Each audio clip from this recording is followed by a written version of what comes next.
Oggi abbiamo visitato il carcere di Venezia, ci siamo suddivisi fra la casa circondariale di Santa Maria Maggiore e il carcere femminile della Giudecca. Oggi abbiamo terminato un primo giro di ispezione. E come in ogni carcere abbiamo trovato anche qui lo spreco di una struttura meravigliosa che potrebbe essere utilizzata completamente, ma in realtà è utilizzata solo per un terzo. Io ho visitato insieme ad altri colleghi il carcere della Giudecca, dove sono detenute solo donne. Devo dire che quella era una situazione buona, con la vigilanza dinamica, che è una delle cose che da sempre noi portiamo avanti. Una cosa molto interessante è la struttura adiacente al carcere, denominata ICAM, che è la struttura dedicata alle madri con bambini fino a 6 anni.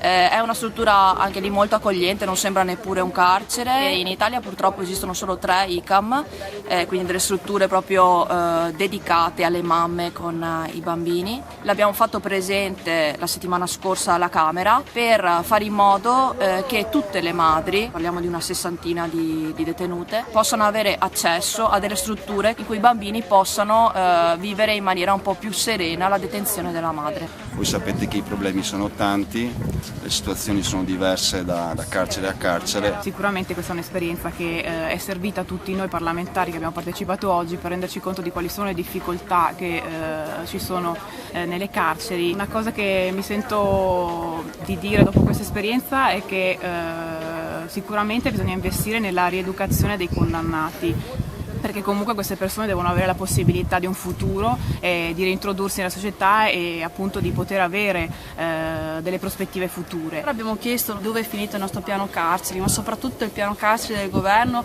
dove sono stati spesi tutti quei soldi, oppure come sappiamo noi perché rimangono fermi all'interno delle casse dello Stato. Potrebbero essere sfruttate per ristrutturare un carcere come quello della Giudecca, oppure per dare la possibilità ai detenuti di lavorare e impegnarsi di più nelle ore in cui devono rimanere all'interno del carcere. Vi saluto da Venezia e alla prossima!